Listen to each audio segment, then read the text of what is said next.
Can I, somebody want to help me with, we'll do the, I'm going to do Mark 11. Somebody want to do um, John 12. 12 through 19? Yes, Lisa. Thank you. John 12, 12 through 19. John 12, 12 through 19.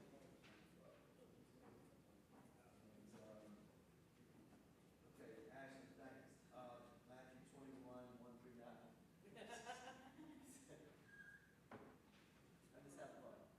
Okay. Anyone else? Anyone else want to volunteer?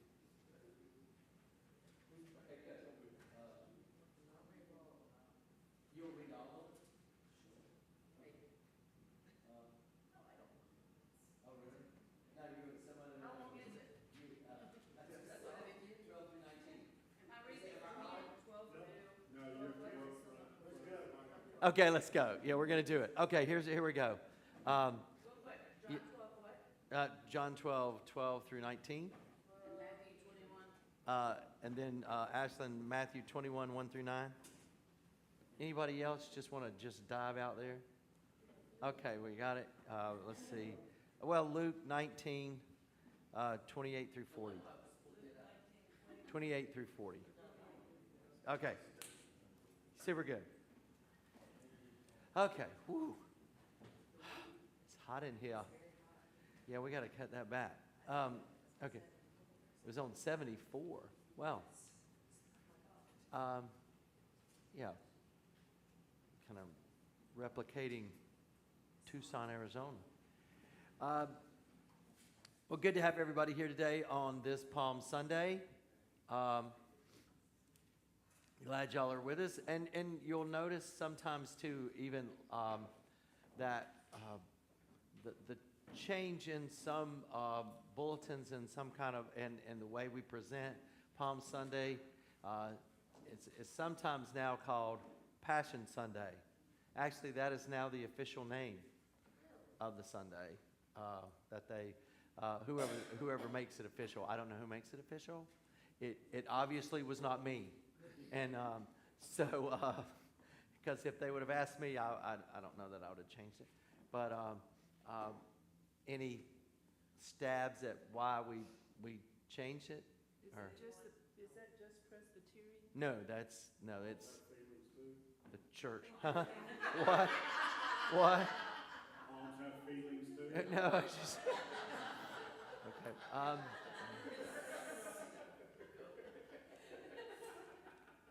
were messy to clean up after. No, palms are messy to clean up. Okay, they are. No. That's a part of the sermon. Sorry, so I can't get into that story. Yeah, we would all leave. I can't. Yeah, you get it, and you just can't. No. Well, there's probably two arguments. In the 50s actually is when they, whoever they are, it's like the ecumenical and the religious peoples up at the top, whoever they are. No, I'm not trying to. This is not a conspiracy theory or anything like that. Woo, they were wearing tinfoil hats or something. But but they did kind of. It's probably my guess, and not to pick on Catholicism, but I would say it would probably started there, and to deem that Holy Week, you could the focus of Holy Week would all be on Sunday. You get two options for this Sunday, and it's this year it's out of Mark, and this is in all four Gospels. The entry is in all four Gospels, but if you do Passion Sunday, if you call it Passion Sunday and go that way, it's 67 verses. Yeah, yes, yeah. I know, and everybody's like, So 15 minutes I know. Yeah, you see, the sermon is pretty much okay. If you didn't get it from that story, I can't help you. So go on, either get it or amen. And yeah, we're gonna be. Yeah, you will not be beating the Baptists to the restaurant today.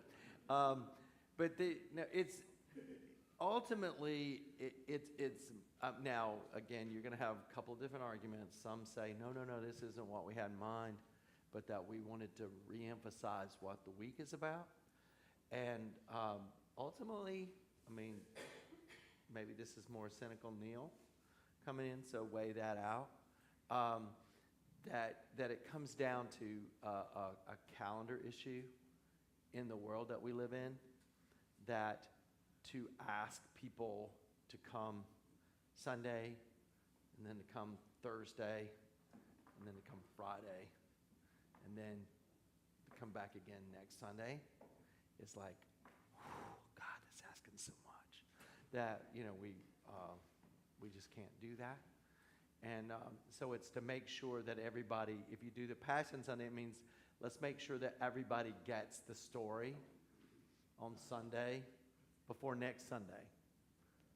Because if you do, if you roll the dice like I do and say, we're going to take a chance on people actually coming back on Thursday, that they miss Thursday and Friday of the story, and then you jump from, ooh, hey everybody, this is so cool, Jesus is here, all right, this is going to go well, and then next Sunday you go, hey man, tomb's empty, yay.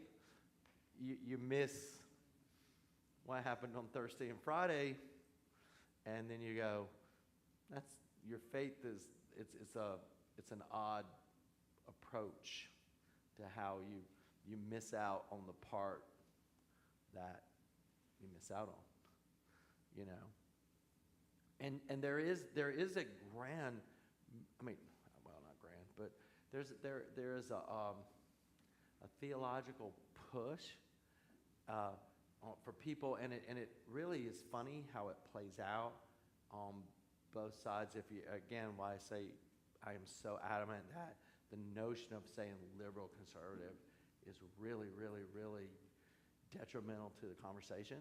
But there are a lot of people who really, really, really want to take away the whole notion of this Jesus who gives himself away at the cross. Like, we don't really need to be talking about that anymore.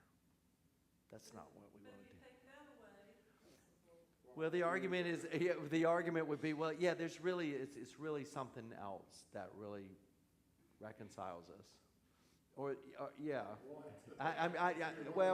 I'm still working on that. I'm still trying to figure, what they're saying, I'm working on it. And then, but that is kind of this notion. And so now I find myself in nowhere has land, because you have this, you have the different comments on what people would break down either side that kind of are pushing that away. But I'm like, I'm not really comfortable anymore. Like, now I have nowhere to stand, And so this is where that this week is really that important. And so I also think there's this other little goofy thing. It's like, today I'm going to wear the red stole because of Passion Sunday. It's what people do. And I also think it's another reason just to wear a red stole, because you only get to wear it once, in the whole year. And it's like the only time. So I was like, okay, I'll wear it on Passion Sunday too, so I get to wear it twice this year. Woohoo! It's the only one that you ever have that never wears out. This is the only one I've ever had. So, because you never use it. But so now I thought, we'll use it this year just for fun. But there's this notion that I think we still have to, I know schedules are crazy, and I know that calendars are tough, but to me, I think the Palm Sunday part is important, and I think the Monday, Thursday part, I do that at least. I do shorten Thursday and Friday, because to ask Presbyterians to come out 2 nights, a Thursday and a Friday, wow, that's crazy. We used to have a joint Friday service in Laurinburg.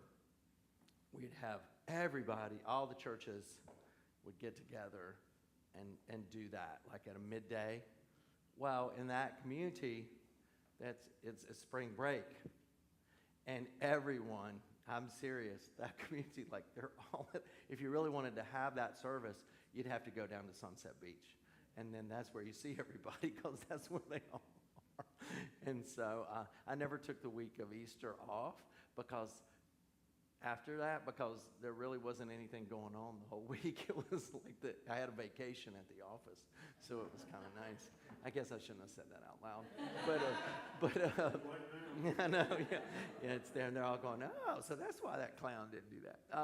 But it was so quiet. It was my own vacation. But I didn't know. No, nobody wanted to be down there. Everybody's down there. I don't want to be down there then. I think that there's this really important notion that all parts are hit. So I'm still going to run the risk of doing that, knowing full well that schedules are crazy. What is your risk? Well, that people just don't come, you know. You're gonna make them come. Well, I'm not. I mean, yeah, you're right. Yeah, I mean, I'm saying that I think it's worth it to still have it separated out. Once a year. I know. I know. Yeah. You're. It's about Jesus who died on the cross Yeah. and was resurrected. It's the basis of the word Christianity. Yeah. And you can't be here to talk about that. Well, I'm just. Yeah. You're. I'm gonna be here. You know. And actually, Either you believe or you don't. yeah. And well, you know, I think it's. Yeah. You make it so easy Yeah. that you're making people come. You're Right. rolling over. I don't like that. Well, that's why I still think, I think it's important enough that we have that you make the distinctions of what they are, and again, I guess this last year or so, just dealing with the text over and over at the Drake, it's kind of pushed me this other notion of how early they get to Jerusalem in each of the Gospels, and how important this story is to every single thing we do, that it takes up either a third or a quarter of each of the Gospels just on this week. That's a huge amount of space just on 1 week of Jesus' life, and that how important the writers are trying, and the early church is saying, this is it, y'all. This is what everything focuses and hinges on this week, and that's how important it is. So, with that said, now that I've spent 12 minutes, The person Yeah. are trying to make this go away. yeah, I mean, and it's on both. I mean, it's on every different kind of. Well, if you're doing away with the Christ, you're doing away with the resurrection. Mm-hmm. Yeah, and I mean, and the resurrection is extremely. The fact that the cross is empty for us is that the way we present it as the Protestant faith is an extremely important thing. I can wrestle with the making them all gold and pretty kind of thing, you know, but the fact that the cross is empty, I think both of those aspects are really important. Yeah. It is. It is the faith. Yeah. Yeah. Right. So, let's read it and we can talk about it. And if we'll get time, we'll look at the others, because there are, even in this one, there are of course many similarities, and there are also my favorites, the differences, which is, I think, great. So here's Mark's version. Think 16 chapters, and in chapter 11, we're riding into Jerusalem for the very last time. So when they were approaching Jerusalem at Bethphage and Bethany, near the Mount of Olives, he sent two of his disciples and said to them, "Go into the village ahead of you, and immediately," there's Mark's favorite word, "as you enter it, you will find tied there a colt that has never been ridden.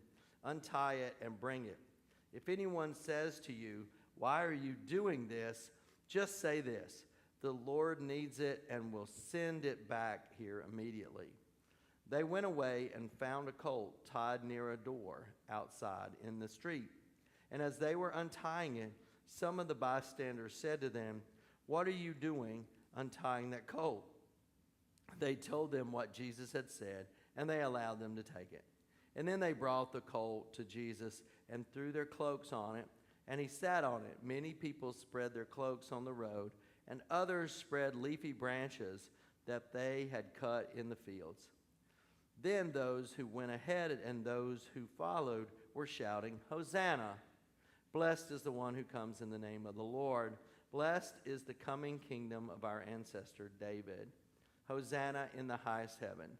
Then he entered Jerusalem and went into the temple, and when he had looked around at everything, and it was already late, he went out to Bethany with the 12. Now, that's pretty common, normal. Most people have heard that before, right? Right. Okay. There. So, what did you hear? Wow, Anything? a colt that had never been ridden. Colt that had never been ridden, yeah. And that. That's a miracle if he got on a colt that never been ridden and Oh. wasn't thrown off. Oh, really? Okay. That's a miracle in that. Yeah. You see, you animal people, and you see, I read that and I go, Big deal. okay, sure.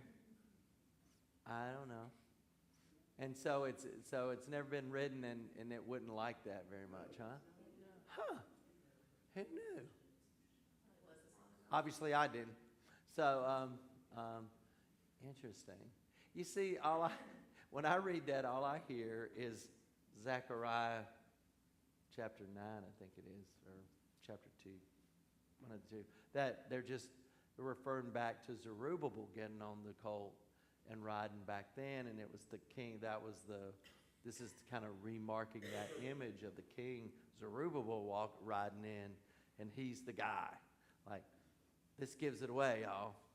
The king's riding in on a colt. There you go. I had no idea. That's the difference between a theological Yeah, realist yeah. and a regular. And a person, yeah. It's, I had not Yeah. gotten the unwritten Uh-huh. before. Right. That was something that struck me. See, oh, that he. This was he's just gonna hop on it. That's That's not gonna go. not going to go real. Oh, see, I love that. This is so good. That's why we need these conversations, because you go, yeah, that doesn't sound right. And I'm like, I don't know. I don't get. I looked up the difference between colt and donkey. Uh-huh. Because to me, a colt is a horse. Oh, okay. So I looked that up, and of course I found out that a baby donkey is also a colt. Oh, okay. But it also referred back to Exodus, when Mhm. it said that you had to redeem donkeys. No. Like the firstborn son had to be redeemed, and, Yeah. and if you something about having, if you wanted to keep the first donkey, Uh-huh. it had to be redeemed with a sacrifice. Right. So I didn't know if that somehow referred to Jesus' sacrifice, if it was a foretelling. Well, y'all have just given me so much stuff to read this week. I don't know. I have no idea what any of this is about.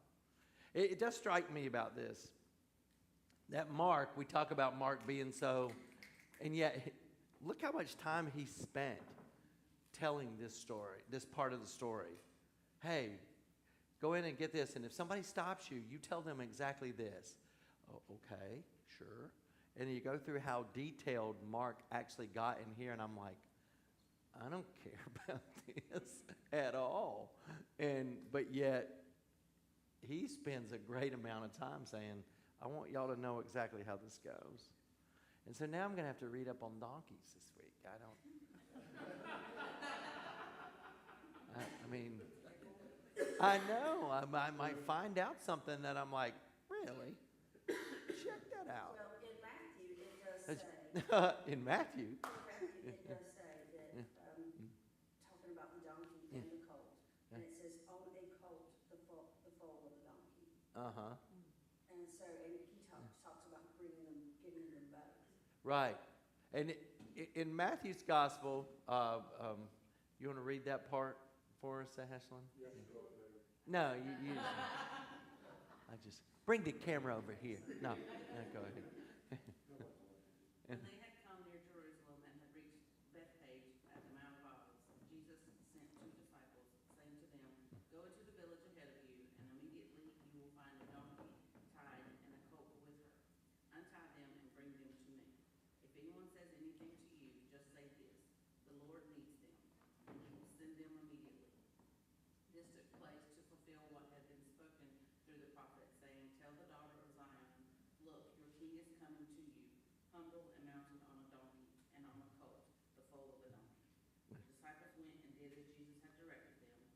brought the donkey and the colt and put their cloaks on them, and he sat on them. A very large crowd spread their cloaks on the road, and others cut branches from the trees and spread them on the road. The crowds that went ahead of him and that followed were shouting, Hosanna to the Son of David. Blessed is the one who comes in the name of the Lord. Hosanna in the highest heaven. When he entered Jerusalem, the whole city was in turmoil, asking, Who is this? The crowds were saying, This is the prophet Jesus from Nazareth in Galilee. Okay, so and if Matthew is written to a Jewish community, that is, it's obvious why it refers back to Zechariah chapter 2, which retells that story. But notice, what did Matthew say about the donkey or the colt? He's riding both, you know. And I'm like, now that does get my attention. Animal guy now, that doesn't sound like that. It's any fun at all. Sounds kind of painful. Yeah. Or it's kind of a circus thing where he's riding up on both, like, you know, he's standing up. Now that would get people's attention. That would get people's attention. Okay. But you see, again, this is, Matthew's version of taking text like he did, and for lack of a better term, he either messes with them or he just doesn't get the translation right, you know, because it separates them out into two animals as opposed to just one. And then when you read back in Zechariah, that's not what you get. We're like, where did he get two from here? And but he's trying to connect it back. And the other three Gospels don't go that way like Matthew did. So I don't, I go, Matthew, did you have a problem translating here? Or you trying to make a point that I'm not picking up on? And nonetheless, there's that part. So what else did we hear in the story so far? Say what? I'm not much on geography here, but Yeah. you start off at Bethany, Mm-hmm. and then he does all this entry, and then he goes back to Bethany. Yeah, it's not very far. It's not really far. It's not. It's just right out. Yeah, it's not far.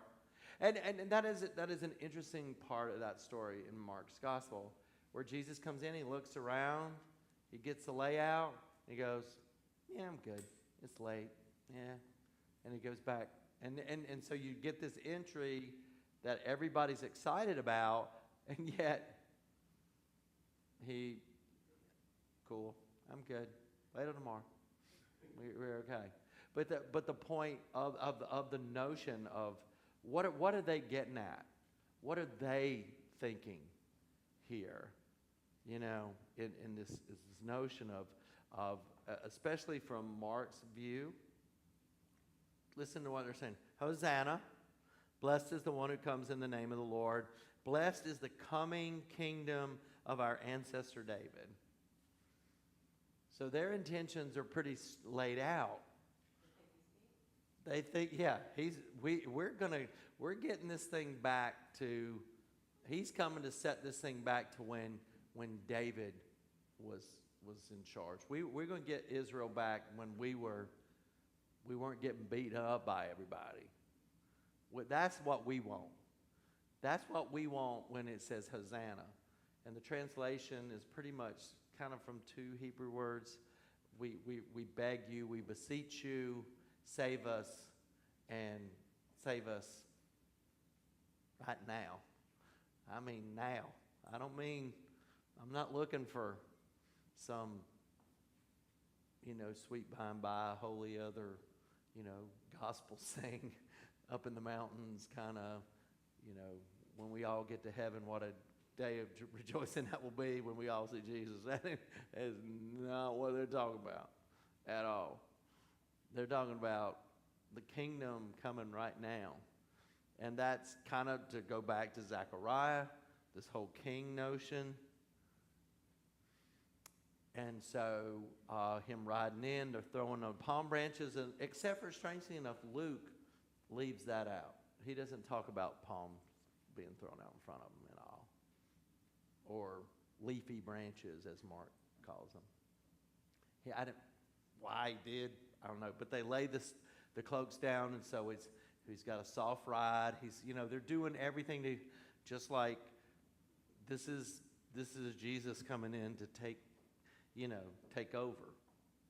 And that, of course, makes the Jewish leaders nervous because it looks like an uprising, and everybody knows what Rome does to uprisings. They take care of them, let's do this. Let's do this right now.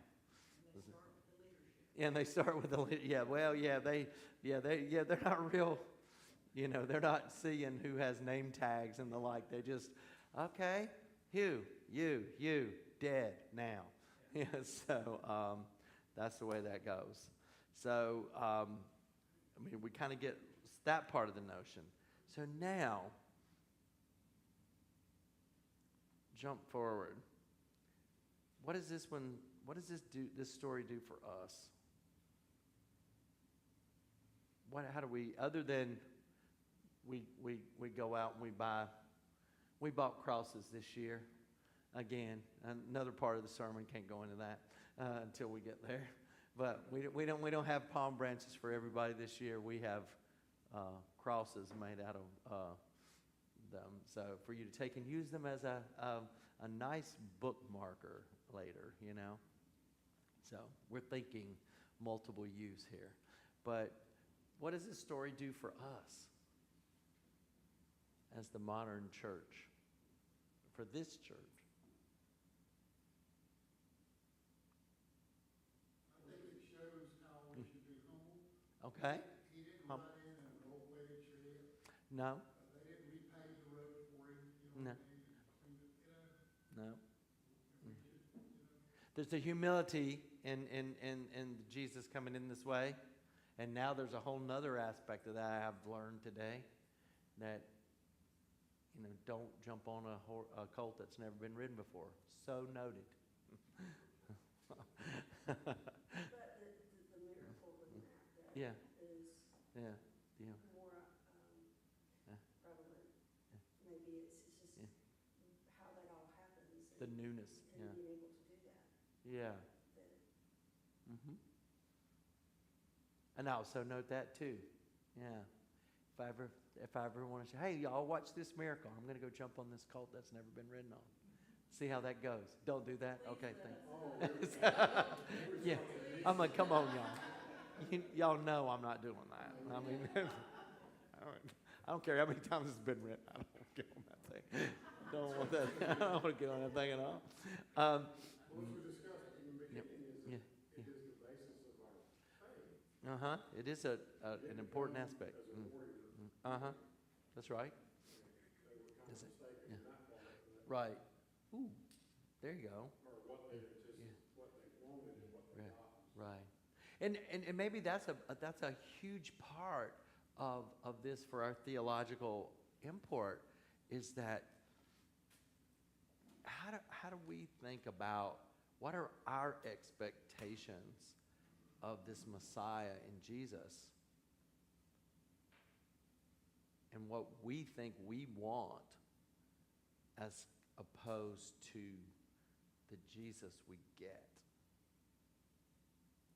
But like them, we wanted it just for us. Okay. They wanted it Yeah. just for their redemption and to get their land back. And Yeah. and for everybody. Right. Yeah. And it. That wasn't what they wanted either. And what's that right?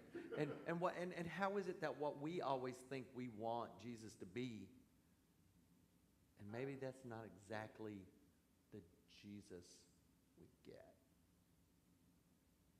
And how important that is, that we have our own constructs of who Jesus is supposed to be.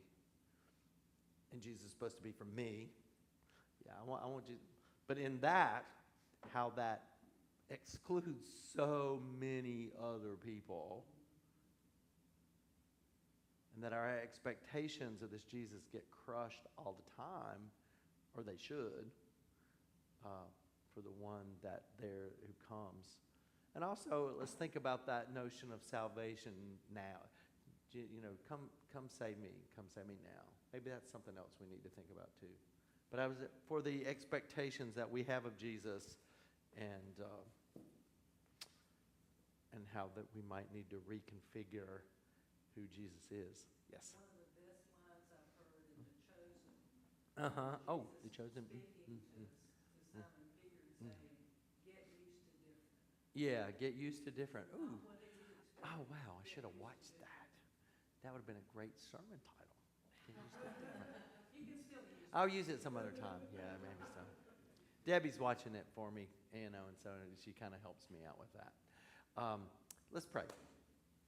Gracious God, we give thanks that your scripture confronts us sometimes with the expectations that we have of who Jesus is, and how that blows up what we expect Jesus to be.